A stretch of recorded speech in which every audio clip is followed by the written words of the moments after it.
दोस्तों, प्रयागराज में एक धनी व्यक्ति रहता था। वो इतना धनी था कि उसके पास हर तरह की सुख सुविधा थी। वह अपनी जिंदगी में जितनी भी ऐशो आराम की वस्तुएं चाहता था, उसके पास पैसे थे तो उसने खरीद ली थी। अब चूंकि सेठ को एक तरह से घमंड हो गया कि उसके पास इतना सारा पैसा है तो वो किसी का भी स्वामी है, हर किसी का स्वामी है। जहाँ पे वहाँ पे काम कर रहे हैं लोग, उन सब का स्वामी है और जिंदगी में उसके पास इतना पैसा है कि वो कुछ भी खरीद सकता है। यही प्रॉब्लम उसके लिए भारी पड़ गई। अब सेठ के पास पैसा बहुत था तो उसने काम करना धीरे धीरे कम कर दिया, आलसी होता गया और सारा का सारा काम नौकरों के ऊपर छोड़ दिया और खुद काम करना कम कर दिया। एक सिचुएशन ऐसी आई कि उसने काम करना बिल्कुल बंद कर दिया और पूरे दिन सोता रहता था। अब चूंकि शरीर के लिए चलना फिरना जरूरी था, लेकिन वो सोया रहता था तो धीरे धीरे शरीर टूटने लगा।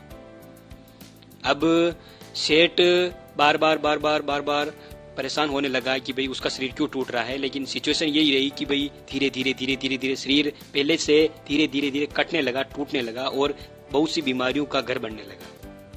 अब सेठ के पास चूंकि पैसा बहुत था तो उसने जगह जगह से बहुत सारे डॉक्टर्स, हकीम, नीम वगैरह बनवाए और अच्छे से अच्छे ट्रीटमेंट का उपयोग करने लगा। लेकिन उसकी प्रॉब्लम कुछ और थी। सभी डॉक्टर्स वगैरह उसका ये इलाज नहीं कर पाए। एक बार क्या हुआ कि उस सेठ की जो हवेली थी उसके पास एक संत गुजर रहे थे, साधु गुजर रहे थे। साधु को जैसे पता लगा कि सेठ की हालत ये है तो उसने सेठ के एक नौकर से कहा कि मैं आपके सेठ को ठीक कर सकता हूँ। नौकर ने ये बात जाकर सेठ को बताई तो सेठ ने साधु को वहां इनवाइट किया, लेकिन साधु ने उस सेठ के घर जाने से मना कर दिया। साधु ने कहा कि अगर सेठ को ठीक होना है तो उसे चलकर मेरे पास आना पड़ेगा। अब मरता क्या न करता, सेठ को इसके लिए बहुत ही ज्यादा पीड़ा हुई, बहुत ऐसे दर्द हुआ, परंतु वो चलता सेठ के वक्त साधु के पास पहुंचा। लेकिन हुआ क्या कि जैसे ही सेठ साधु के घर पे पहुंचा, साधु वहां मिला ही नहीं। अब अगले दिन पूछा फिर भी नहीं मिला। अब ये रोज का नियम बन गया। जैसे ही सेठ उनके साधु के घर पे जाता, साधु पहले तो उसको आमंत्रित कर लेता था, लेकिन जैसे ही उसके घर पहुंचता तो साधु गायब।